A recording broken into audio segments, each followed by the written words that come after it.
Ahora pensemos en cuál es esta segunda función de las constituciones, que implica reconocer una lista, un catálogo de derechos, ¿no? Que los podemos llamar de muchísimas maneras, ¿no? Podríamos hablar de derechos constitucionales, de derechos fundamentales o de derechos humanos, ¿no? Hay una enorme cantidad de discusiones alrededor de estos conceptos, pero lo cierto es que con el paso del tiempo hemos ido reconociendo que es fundamental, ¿no?, que tanto los ciudadanos como las autoridades tengamos claridad sobre cuáles son estos derechos fundamentales, ¿no?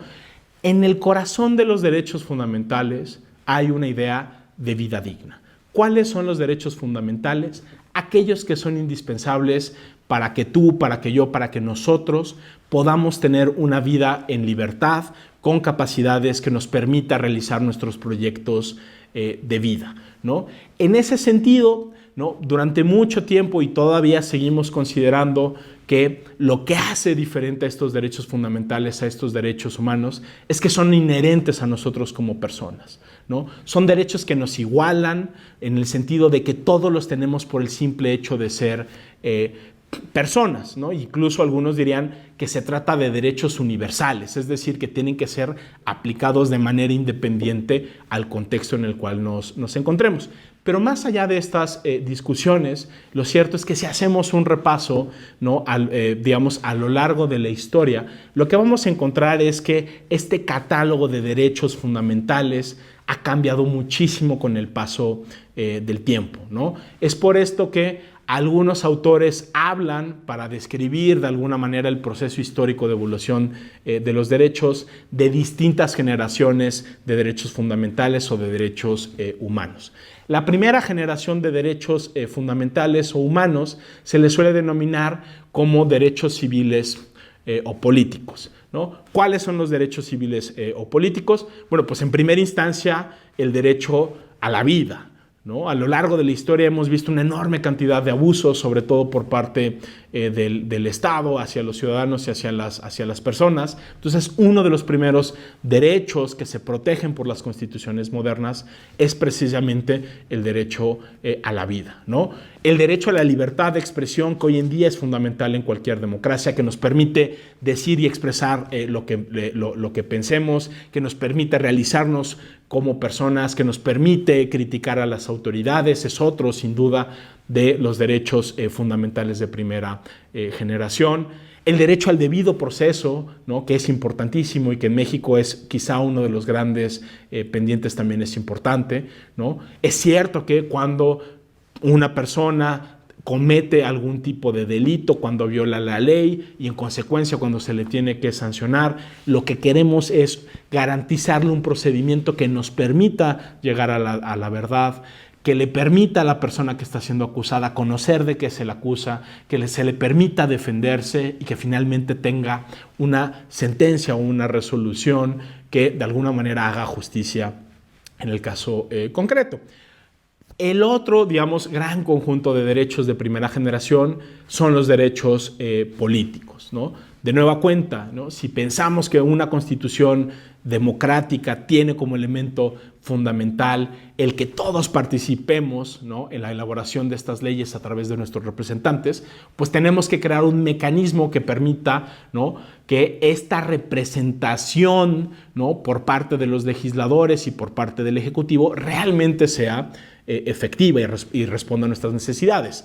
Las elecciones es ese gran mecanismo que hemos creado precisamente para elegir, reelegir, para premiar y castigar a nuestros representantes. Entonces, estos serían, ¿no?, algunos ejemplos de estos primeros derechos de primera generación. Hay quien diría que estos son derechos de libertad porque lo que nos permiten son digamos, realizar lo que nosotros pensemos de manera particular, que digamos lo que queramos en términos de la libertad de expresión, que podamos profesar libremente la religión o las creencias que tengamos, ¿no? El segundo conjunto de derechos, la segunda generación de derechos, tradicionalmente se ha identificado como los derechos económicos, sociales y culturales. Se suele decir que estos son derechos de igualdad y no tanto de libertad, ¿no?, en el sentido de que nos permiten, ¿no?, tener las condiciones materiales necesarias de nueva cuenta para tener una vida digna. ¿Cuáles son algunos ejemplos de estos derechos económicos y sociales? Bueno, pues por supuesto la educación, ¿no? Por supuesto la salud, ¿no? Por supuesto el empleo, ¿no? Si lo pensamos, quizá de poco nos sirve tener reconocido un derecho, ¿no?, a la libre profesión, el derecho a la libre expresión, a la libre religión, a la libre manifestación, si no tenemos ni siquiera condiciones mínimas que nos permitan ser autónomos como personas, ¿no?